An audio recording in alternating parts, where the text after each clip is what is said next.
The smallest part of a substance that can not be broken down is called an atom.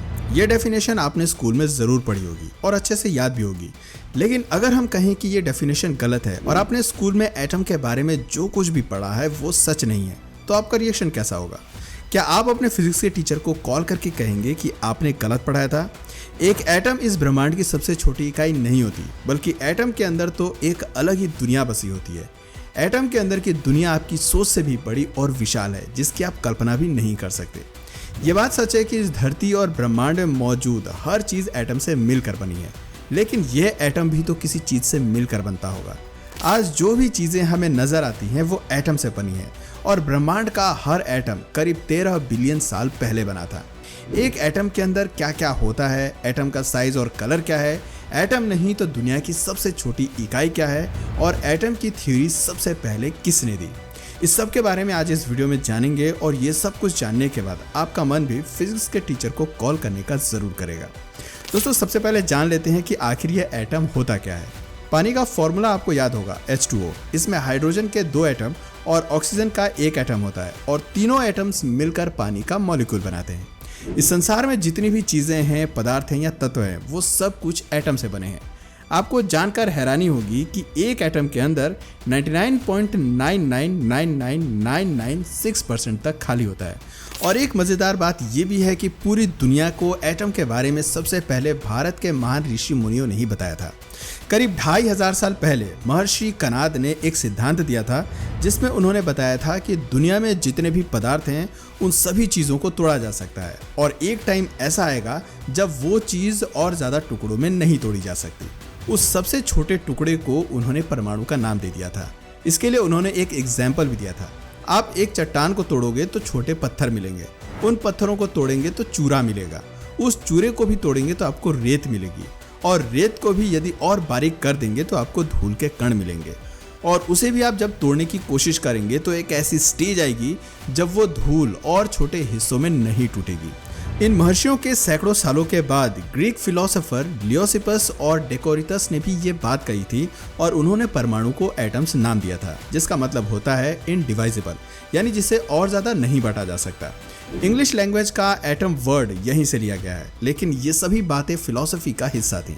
इन्हें सबसे पहले scientifically proof किया गया था 18वीं शताब्दी में, जब कई महान वैज्ञानिक फिजिक्स और केमिस्ट्री लॉ डिस्कवर कर रहे थे। मॉडर्न साइंस में एटम की खोज का श्रेय जॉन डाल्टन को दिया जाता है। चलिए अब बात करते हैं एटम के अंदर क्या होता है और ये अंदर से कितना विशाल है। एटम का रेडियस 0.6 नैनोमीटर बताया जाता है, जो 1 मीटर का 10 अरबवां हिस्सा है। आसान भाषा में कहें तो हमारे सिर के बाल का रेडियस एक एटम के रेडियस से 5 लाख गुना अधिक होता है। इससे आप अंदाजा लगा सकते हैं कि एटम कितना छोटा होता होगा।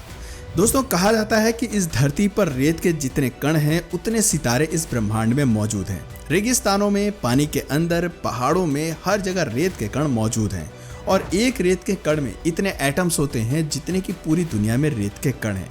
ब्रह्मांड में टोटल स्टार से भी ज़्यादा एटम्स एक रेत के कण के अंदर होते हैं। ये सब कुछ आपको कंफ्यूज कर रहा होगा, है ना? लेकिन ये तो बस एक शुरुआत है। एक ह्यूमन बॉडी के अंदर 7 ऑक्टेलियन एटम्स मौजूद होते हैं।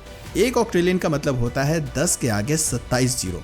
और जैसा हमने आपको बताया कि एटम इस दुनिया की सबसे छोटी इकाई नहीं है, बल्कि एक एटम भी कुछ सब पार्टिकल से मिलकर बना होता है। एक एटम के अंदर इलेक्ट्रॉन, न्यूट्रॉन और प्रोटॉन होते हैं। इनमें से प्रोटॉन और न्यूट्रॉन का मास सेम होता है और ये दोनों एटम के सेंटर में न्यूक्लियस के अंदर होते हैं। वहीं इलेक्ट्रॉन की बात करें तो ये न्यूक्लियस के चारों ओर चक्कर लगाता है, ठीक वैसे ही जैसे अर्थ सूरज के चारों ओर परिक्रमा लगाती है। और एक इलेक्ट्रॉन का साइज एटम से 10 करोड़ गुना छोटा होता है। मान लीजिए हमारी पृथ्वी एक एटम है तो एक इलेक्ट्रॉन का साइज धरती पर बने एक प्लेग्राउंड के बराबर ही होगा। इलेक्ट्रॉन और प्रोटॉन के बारे में भी आपने ज़रूर पढ़ा होगा। इलेक्ट्रॉन में नेगेटिव चार्ज होता है और प्रोटॉन में पॉजिटिव चार्ज। हाइड्रोजन एक ऐसा एलिमेंट है जिसके अंदर न्यूट्रॉन नहीं होता।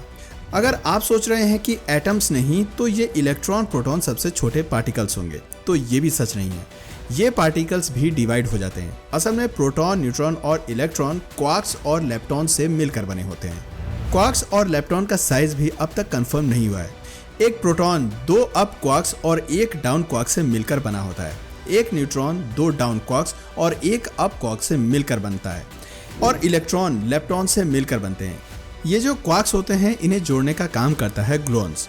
बात करें एटम्स की तोड़ने की तो 4 तरह की फोर्स नेचर में एग्जिस्ट करती है जिससे एटम्स आपस में जुड़ते हैं। Gravitation force, electromagnetic force, strong nuclear force और वीक न्यूक्लियर फोर्स। ये फोर्स बोसॉन के कारण ही काम कर पाती हैं।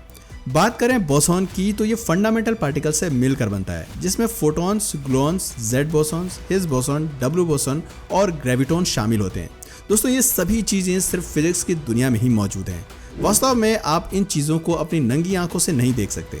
एटम्स के बारे में यहाँ पर हमारी क्लासिकल फिजिक्स खत्म हो जाती है, लेकिन ये एटम का अंत नहीं है। एटम इससे भी ज्यादा डिवाइड हो सकता है और ये बात क्वांटम फिजिक्स ने साबित की है। इसके अनुसार एक एटम में प्लैंक पार्टिकल्स यानी कि टाइनी ब्लैक होल्स होते हैं और ये एक एटम से 10,000 खरब गुना छोटे होते हैं और इन प्लैंक पार्टिकल्स के अंदर स्ट्रिंग लेंथ होती है। ये सभी बातें अभी तक सिर्फ थ्योरी में ही प्रूफ हो पाई हैं, लेकिन वैज्ञानिकों को उम्मीद है कि इन सभी बातों को वो जल्दी ही प्रैक्टिकली और साइंटिफिकली भी प्रूफ करके दिखा देंगे। हमने कुछ देर पहले आपको बताया कि एक ह्यूमन बॉडी के अंदर 7 ऑक्टेलियन एटम्स होते हैं। हमारी बॉडी का हर atom time to time change होता रहता है। करीब 6 सालों में हमारी बॉडी का हर एटम पूरी तरह से चेंज हो जाता है। ये भी मुमकिन है कि आज आपकी बॉडी का जो एटम है वो कल को कोई बेजुबान वस्तु बन जाएगा या फिर किसी दूसरी बॉडी के एटम की जगह ले लेगा। हमारी बॉडी भी असल में बेजान होती है। बॉडी के अंदर जो सोल है उसी के कारण इंसान जीवित रहता है। जिस दिन सोल बॉडी का साथ छोड़ देती है उसी दिन हमारी बॉडी को डेड कह दिया जाता है। बात करें एटम्स के कलर की तो इसका कोई कलर नहीं होता है। कोई भी चीज या उसका कलर हमें तभी नजर आता है जब उस पर कोई लाइट रिफ्लेक्ट करती है। लाइट और कलर के वेवलेंथ एटम्स के साइज से अधिक होते हैं और यही कारण है कि एटम्स किसी भी लाइट को ना एब्जॉर्व कर पाता है ना ही उसे रिफ्लेक्ट कर पाता है। कई सारे एटम के मिलने पर एक थर्मल रिएक्शन होता है और उस रिएक्शन से लाइट और पावर निकलती है जिसे कई बार एटम या मॉलिक्यूल की एनर्जी मान लिया जाता है और उस एनर्जी के साथ ही लाइट दिखती है। उसे एटम का कलर कह दिया जाता है, पर रियलिटी में एटम का कोई कलर होता ही नहीं है। तो दोस्तों आज के इस वीडियो में हमने एटम की दुनिया के बारे में डिटेल में जाना। ऐसा कहा जाता है कि एटम के अंदर की दुनिया भी अनंत है और आने वाले समय में वैज्ञानिक इसके अंदर के पार्टिकल्स को भी डिवाइड कर देंगे। कुछ एक्सपर्ट्स का मानना है कि इंसान इस धरती के अंत समय तक भी एटम्स की लास्ट इकाई या दुनिया के सबसे स्मॉलेस्ट पार्टिकल तक नहीं पहुंच पाएगा। इस बात में कितनी सच्चाई है ये तो आने वाला वक्त ही बताएगा। उम्मीद करते हैं आपको हमारी आज की वीडियो पसंद आई होगी। अगर हाँ तो इस वीडियो को अधिक से अधिक लाइक और शेयर करें। आज के लिए बस इतना ही। आपसे फिर मिलेंगे एक नई वीडियो और ढेर सारी रोचक जानकारी के साथ। तब तक के लिए नमस्कार।